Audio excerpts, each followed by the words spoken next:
Merci beaucoup, M. Tremblay.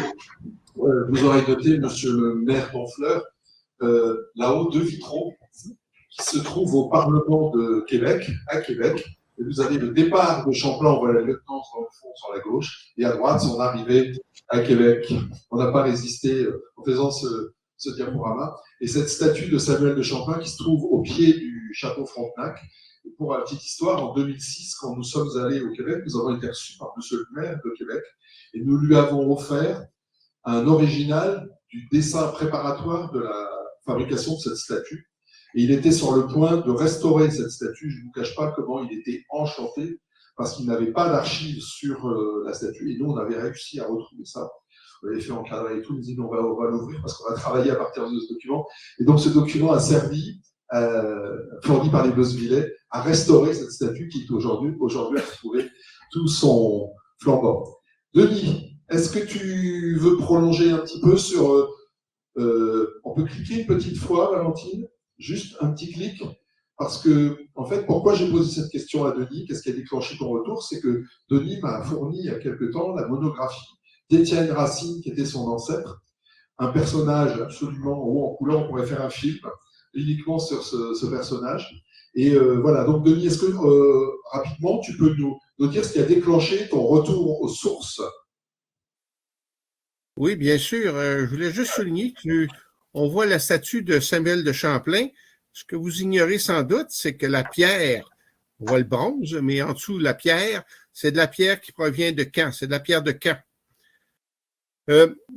Racine, c'est un nom prédestiné pour faire de la généalogie, n'est-ce pas? Et j'ai souvent dit, vous savez, il y a 800 000 Québécois et Français qui traversent l'Atlantique chaque année. Alors, beaucoup sont intéressés. Et ce qu'un Québécois veut faire lors de son premier séjour en France, il y a deux choses qu'il veut aller voir. Il veut aller voir la Tour Eiffel et il veut aller voir le village de son ancêtre. J'ai vu des gens pleurer en mettant le pied dans le village de leur ancêtre. Et la tradition généalogique au Québec est très forte parce que, évidemment, c'est ce qui nous relie avec la France. Pour un, je fréquentais l'école secondaire, on commençait à avoir des cours de littérature et on entendait parler d'un nommé Jean Racine, poète. Et là, je demandais à mon père, est-ce qu'on est parents avec Jean Racine? Mon père disait, comment tu veux que je le sache? Mon père à moi est mort, j'avais 11 ans. Bon. Et lors de l'Expo 67, je suis allé chez un oncle à Montréal et lui avait fait faire la généalogie des Racines par l'Institut généalogique Drouin, ce qui est un institut qui existe ici depuis 1899, qui est toujours très actif. Et assez curieusement, aujourd'hui, c'est moi qui est le procureur de cette organisation. Et j'ai appris que mon ancêtre venait de Fumichon. Il serait né vers 1607. Il aurait traversé ici en 1636 et il a marié la première fille blanche baptisée en Nouvelle-France, Marguerite Martin, qui était la deuxième fille d'Abraham Martin, originaire de Dieppe. Et les célèbres plaines d'Abraham, ben, c'est Abraham Martin. C'était la terre la bataille a eu lieu en 1759 sur la terre que possédait autrefois Abraham Martin. Et Marguerite Martin a été même couchée sur le testament de Samuel de Champlain. Alors, c'est pour vous dire que les liens sont forts.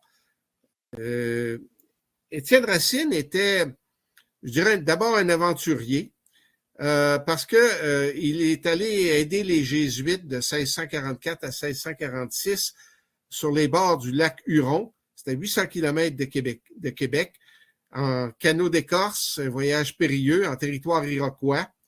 Et il est resté là 2 ans. En revenant, en 1647-48, il s'embarque pour la France pour retourner faire du recrutement. On a parlé de Robert Giffard tout à l'heure, alors faire du recrutement en France, pour la Nouvelle-France.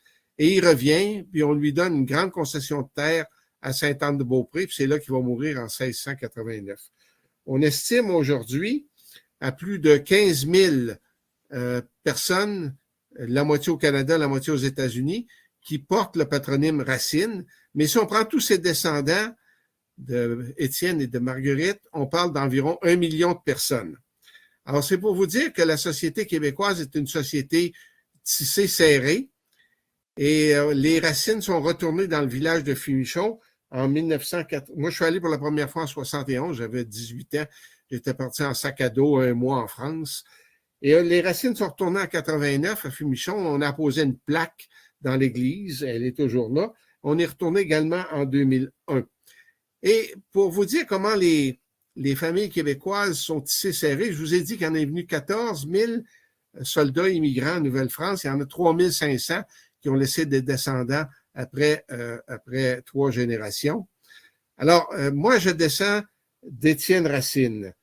Mon épouse s'appelle Jeanne Guimont. On a parlé tout à l'heure de l'épouse de Jean Barrette.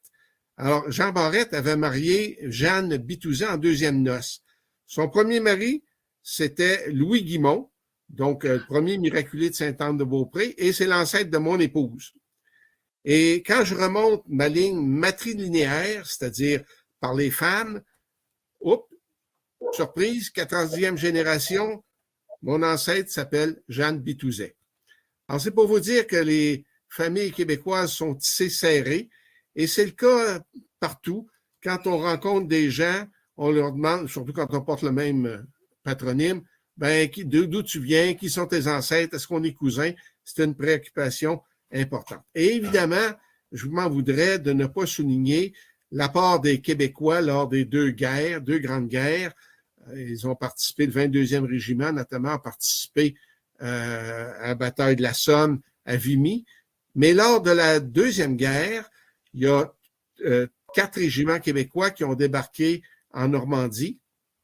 Le plus célèbre étant le régiment de la Chaudière, donc la ville de Lévis, juste en face de Québec.